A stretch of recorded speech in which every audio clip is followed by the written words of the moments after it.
வணக்க மக்களே, இன்னைக்கு நம்ம என்ன பார்க்க போறோம்னா மிச்சல் சாட்னர் செய்த மெகா தவறு, கடுப்பான ஜடேஜா, கொதித்தெழுந்த ருத்ராஜ், களத்தில் நடந்த பரபரப்பு சம்பவம். அதாவது ஐபிஎல் தொடரில் குஜராத் அணிக்கு எதிரான போட்டியில் சிஎஸ்கே வீரர் மிச்சல் சாட்னர் ஃபீல்டிங்கில் செய்த சொதப்பலால் கேப்டன் ருத்ராஜ் கேவட் அவர்கள் கோபமடைந்து இருக்காரு. ரவீந்திர ஜடேஜாவின் ஓவரில் அவர் செய்த ஓவர் த்ரோவால் கூடுதல் ரன்கள் கிடைத்தது.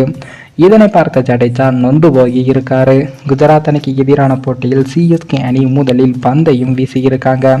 சிஎஸ்கே அணியில் முன்னணி வேகப்பந்து வீச்சாளர்களான தீபக் சஹார், பதிரானா மற்றும் முஸ்தபிர் ரஹ்மான் ஆகியோர் இல்லாத நிலையில் அந்த அணியானது பவுலிங்கில் தடுமாறியது.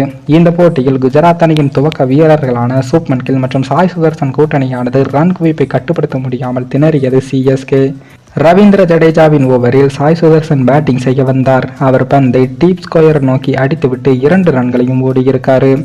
அப்போது பந்தை எடுக்க மிச்சல் சாட்னர் அவர்கள் வேகமாக வீசினார். பந்து ஜடேஜாவை தாண்டி மறுபக்கம் நின்று இருந்த ரச்சின் ரவீந்திராவை நோக்கி சென்றது. பந்தை பிடிக்க முடியாத அளவுக்கு கூடுதல் தூரம் சென்று பந்து பிச்சானது. ரச்சின் ரவீந்திரா பந்தை பிடிக்க முயன்று தவற விட்டு இருக்காரு. இதனையடுத்து பந்து எளிதாக பவுண்டரி கோட்டை தாண்டி இருக்கு. இதனால் குஜராத் அணி எடுத்த 2 ரன்கள் போக கூடுதலாக 4 ரன்கள் அந்த அணிக்கும் கிடைத்து இருக்கு. மிச்சல் சாட்னர் செய்த செயலை பார்த்து சிஎஸ்கே அணியின் கேப்டன் ருத்ராஜ் அவர்கள் கோபமடைந்து இருக்காரு. எனினும் அதனை பொருட்படுத்தாமல் அவரை முறைத்து பார்த்துவிட்டு சென்றாரு. ஏற்கனவே அதிக ரன்கள் கொடுத்ததால் பதற்றத்தில் இருந்த ஜடேஜா மேலும் 4 ரன்கள் சென்றதால் நொந்து போயும் இருந்தாரு. அந்த ஓவரில் மட்டும் 14 ரன்களை சேர்த்தது குஜராத் அணி. குஜராத் அணி இந்த போட்டியில் 13 ஓவர்களிலேயே விக்கெட் இழப்பின்றி 160 ரன்களையும் குவித்து இருந்தாங்க.